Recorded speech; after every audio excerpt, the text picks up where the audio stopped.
The participation of Chinese citizens in the Russian war against Ukraine is not a big surprise. It is known that China is not interested in the collapse of the Russian state as a result of military defeat in Ukraine. This opinion was voiced in an interview with I Don't Know. There are probably thousands, we just don't know about it yet. I mean, as always happens in these wars, people from other countries join one side or the other for different reasons. Just like many Europeans, even Americans, who are fighting on the side of Ukraine. These are soldiers from Belarus who are fighting with Ukraine against Russia. But what's more important, I think, is that China is providing material support to Russia, which allows them to continue to fight, the retired general said.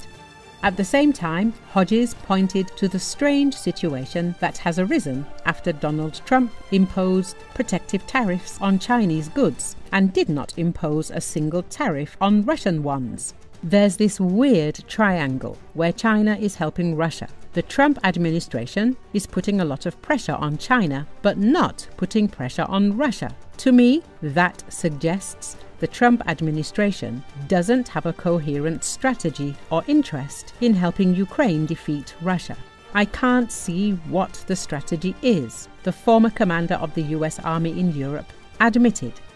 On Radio Liberty by the former commander of the US Ground Forces in Europe, Ben Hodges. China does have an interest in how things play out, and I don't think they have any particular attachment to Russia, but they do have an attachment to Russian oil and gas.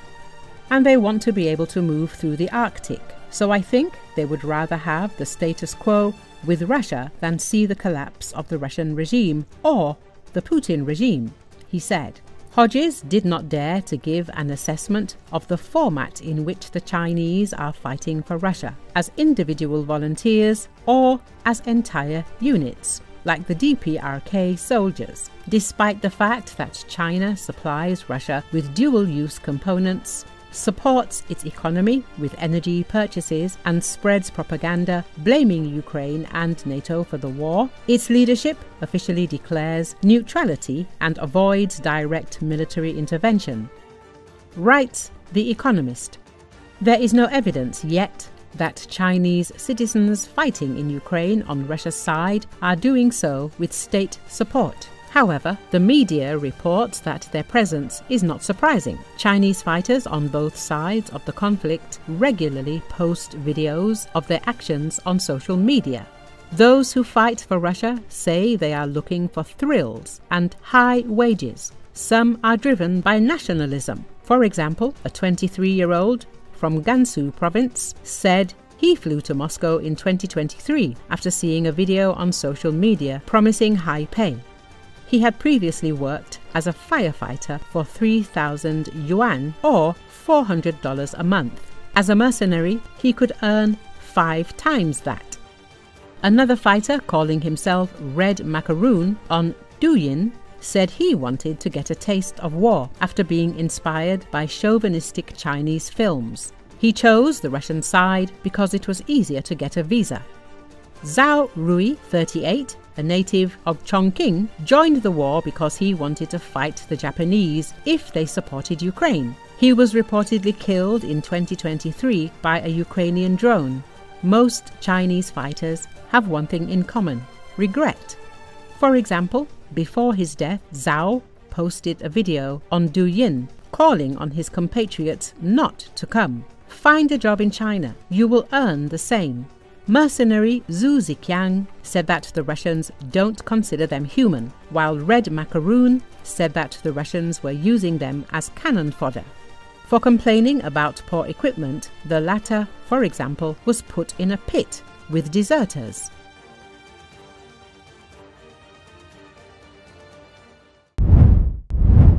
A restaurant worker in Ukraine captured on his body cam the moment of a Russian missile attack on Kryvyi Rih that killed 20 civilians, including 9 children.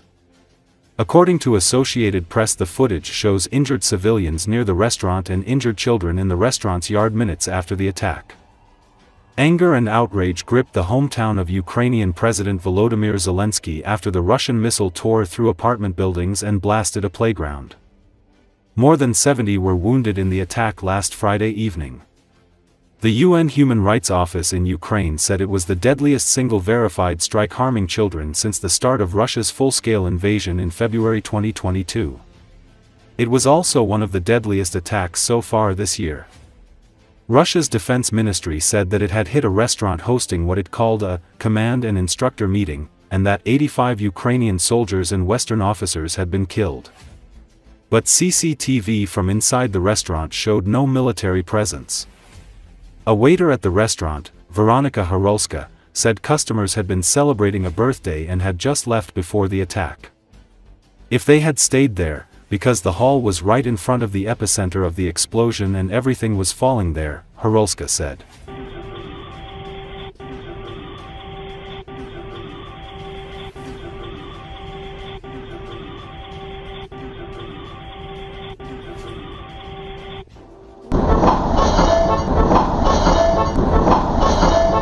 Ты живой? Да, нормально.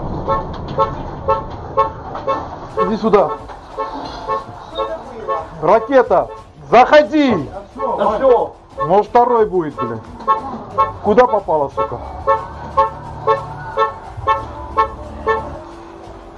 У меня камера включена. Люди. По детской площадке.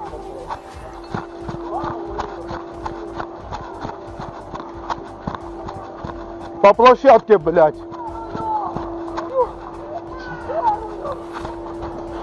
Скорую. Вызываем, вызываем.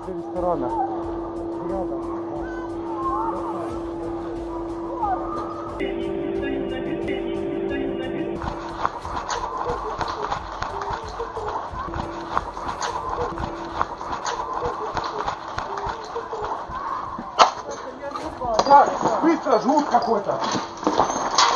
Мама, не двигайся. Ну все.